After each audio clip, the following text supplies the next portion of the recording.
Good evening. Tonight, a large-scale aerial operation has targeted the energy infrastructure of Ukraine. The strikes involve the use of numerous drones and missiles across several regions. Officials report that the electrical grid sustained significant damage during the overnight hours. More than 200,000 homes are currently without power. The developments came as winter temperatures continue to stress the regional energy supply, raising questions about the long-term stability of the civilian heating network. The Op Newswire reports that local utility crews are working to restore service despite the ongoing challenges. Here's what we know. To understand today's developments, we must look at the events of the past several months. The struggle for control over the electrical grid has been a recurring theme in this conflict. According to reports from the OP Newswire, the most recent sequence of events began late Tuesday night. The facts as we know them are these. A series of coordinated aerial strikes was launched, utilizing both missiles and specialized drones. The primary targets were the energy transmission lines and generation facilities located in the western and northern sectors of the country. This regional focus marks a shift from previous months when strikes were more widely dispersed across the southern front.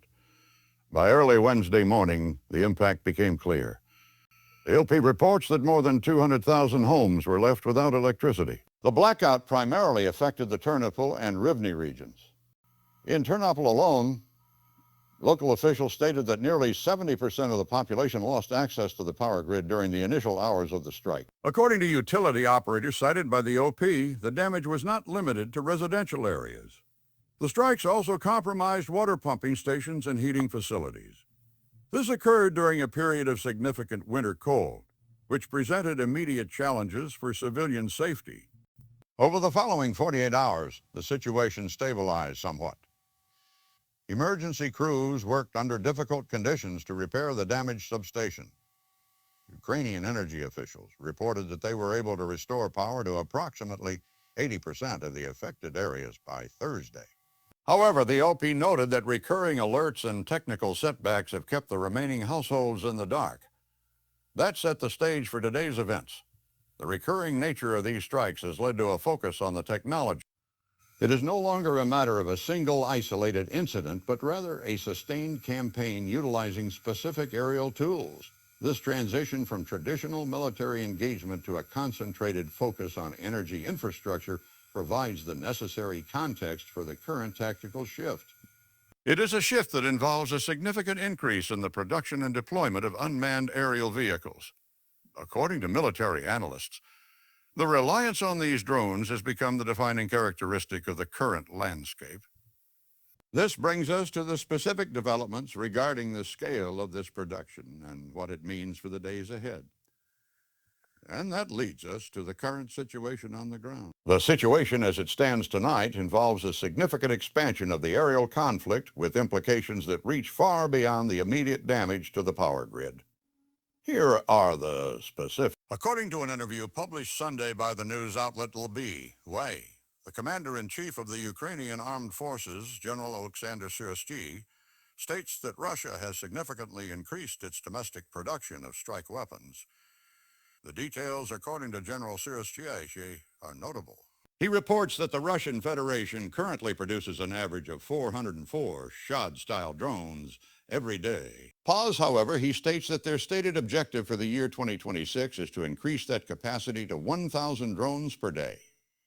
What we are learning from the ground is that this volume of production is already being felt.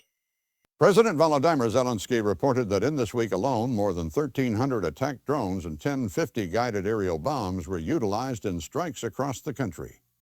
The scale of these operations has presented what military analysts describe as a saturation challenge for air defense systems. The technical details of these developments reveal a strategic shift. General Syrsky noted that while Ukraine maintains an advantage in the quality of conventional drones, Russian forces are increasingly deploying fiber optic controlled units, a technology where he acknowledges Ukraine is currently working to catch up. These fiber optic systems are less susceptible to traditional electronic jamming, making them a more persistent threat to infrastructure and personnel. The strategic The general stated that there are currently no signs that the Russian leadership is interested in peace talks. Instead, the focus remains on building what he termed offensive groupings, bolstered by this new surge in hardware. Officials in Kyiv are responding to this challenge with a domestic production shift of their own. Reports from United 24 Media indicate that Ukraine has ramped up its own production of interceptor drones to approximately 1,500 units per day. These smaller, faster craft are designed specifically to neutralize incoming attack drones midair, creating what officials describe as a drone wall. What remains unknown is how long both sides can sustain this level of high-intensity industrial output. While the numbers provided by General Surosty are specific, independent verification of Russian manufacturing rates remains difficult to obtain. Furthermore, the human cost continues to mount. Officials confirm that at least 2 people were killed and dozens injured in the latest wave of overnight strikes. Beyond the immediate military developments, there were reactions. The response from world capitals tonight has been swift as leaders assess the implications of a sustained increase in aerial production. In Washington, the response reflects a period of significant transition. According to recent reports, a Ukrainian delegation arrived in the United States this week for high-level talks concerning a diplomatic push to end the conflict, now approaching its 4-year mark. President Donald Trump, taken earlier this month, addressed the broader strategic landscape. While he has previously expressed a desire for a rapid resolution to the hostilities, he recently noted that the Pentagon budget would see a notable increase, characterizing it as a move to bolster national defense in a changing global environment. However, the White House has not yet issued a specific formal statement regarding General Surossty's reports of a 3-fold increase in daily drone production. The response from NATO has focused on the immediate humanitarian and defensive needs. NATO Secretary General Mark Rutte, following a conversation with President Zelensky on Thursday, stated, "We are committed to ensuring that Ukraine continues to get the crucial support needed to defend today and ultimately secure a lasting peace." The Secretary General noted that the alliance is particularly concerned by the terrible human suffering caused by the strikes on energy infrastructure during this period of extreme winter cold. In Moscow, the official position remains centered on the expansion of domestic military industry. President Vladimir Putin has previously stated that drone production is a state priority. While the Kremlin has not directly confirmed the 1,000 per day figure cited by Ukrainian officials, Russian defense sources have indicated a steady buildup of what they term offensive groupings. According to statements carried by the Moscow Times, Russian officials characterized their recent aerial actions as a response to Ukrainian drone strikes on Russian border regions and energy facilities. Elsewhere in Europe, the response is increasingly one of direct technical intervention. The European Union has significantly increased electricity exports to Ukraine to help stabilize the damaged grid. Commissioner Michael O'Flaherty of the Council of Europe issued a statement on Wednesday saying, "Attacks against Ukrainian civilian infrastructure must cease immediately, and those responsible must be held to account." He urged member states to provide immediate humanitarian funding, noting that the humanitarian consequences of prolonged outages are grave.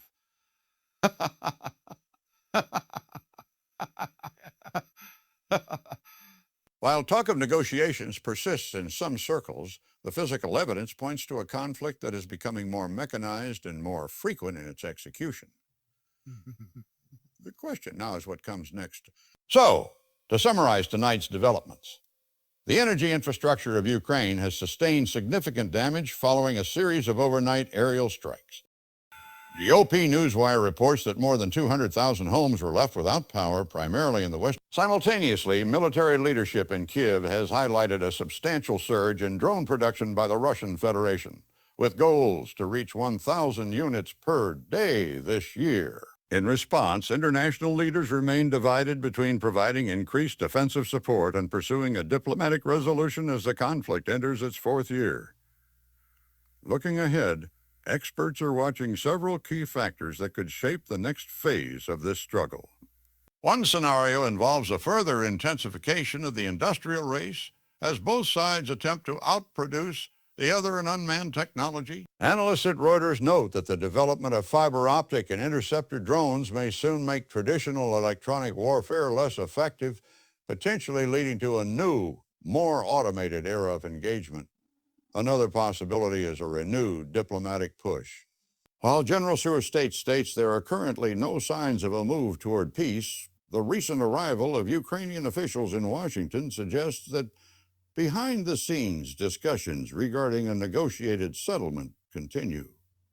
Much depends on whether the civilian infrastructure can withstand the remainder of the winter, or if the mounting technical and human costs will force a change in the current military stalemate. The situation remains fluid, and we will continue to follow these developments as they unfold. For this broadcast, I'm Gemini, and that's the way it is, Monday, January 19, 2026. Good night.